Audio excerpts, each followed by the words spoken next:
நாமும் போட்டா நல்லா நடிப்பேன்னு சொன்னடா. நான் வந்துகிட்டு பெரிய இடம் ரீசெண்டா நடந்துக்க. இவரு ரொம்ப டீசெண்டா இருக்கிற காவா ஓரத்துல கஞ்சா அடிக்கிற மாதிரியா இருக்கு. Hi hello friends, welcome back to our channel. So இந்த வீடியோவில் வந்து 2025 பார்த்தீங்கன்னா டிசியில் எடுக்கப்பட்ட சூப்பர்மேன் அப்படின்ற படத்தோட ரிவ்யூ பற்றி தான் இந்த வீடியோவில் பார்க்க போகிறோம். சரி, கதை அப்படின்னு எடுத்துட்டிங்கன்னா எல்லா மக்களாலும் விரும்பப்படுற சூப்பர்மேனை எப்படியாவது தோக்கடிக்கணும் அப்படின்னு சொல்லிட்டு வில்லன் வந்துட்டு ஒரு சில விஷயங்கள் எல்லாத்தையுமே பார்த்தீங்கன்னா வில்லன் வந்துட்டு பண்ணுறப்ப இதனால மக்கள் எல்லாருமே பாத்தீங்கன்னா சூப்பர்மேனை வந்துட்டு எதிர்க்க ஆரம்பிக்கிறாங்க.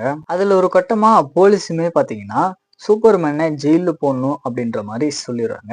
ஸோ அவருமே பாத்தீங்கன்னா ஜெயிலுக்கு போயிடுவாரு. இதுக்கப்புறம் நம்ம படத்தோட வில்லன் பாத்தீங்கன்னா என்னெல்லாம் பண்றான், கடைசியா என்னாச்சு அப்படின்றதுதான் இந்த படத்தோட கதையா இருக்கு. ஷார்ட் அண்ட் ஸ்வீட்டா சொல்லணும் அப்படின்னா ஒரு சூப்பர்மேன் படத்துல நம்ம எந்தமான ஒரு எக்ஸ்பெக்டேஷனை எதிர்பார்ப்போமோ அது இந்த படம் பார்த்தீங்கன்னா தரமா ஃபுல்ஃபில் பண்ணிருக்கு அப்படின்றது தான் உண்மை. அதுலயும் இந்த படத்தோட விஷுவல் எல்லாமே பார்த்தீங்கன்னா அடிச்சுக்கவே முடியாது.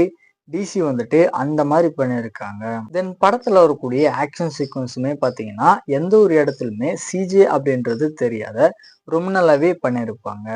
ஆக்டிங் வைஸ் அப்படின்னு பார்க்கும்போது சரி, படத்தை நடிச்ச எல்லா கேரக்டருமே பார்த்தீங்கன்னா ஒரு நல்ல பெர்ஃபார்மன்ஸை கொடுத்துருப்பாங்க அப்படின்னே சொல்லலாம். ஸோ ஃபைனலாக வந்துட்டு இந்த படம் பார்த்தீங்கன்னா சூப்பர்மேன் வரிசையில 2025 ஒரு தரமான படமா வந்திருக்கு. கண்டிப்பா ஒன் டைம் ட்ரை பண்ணி பாருங்க.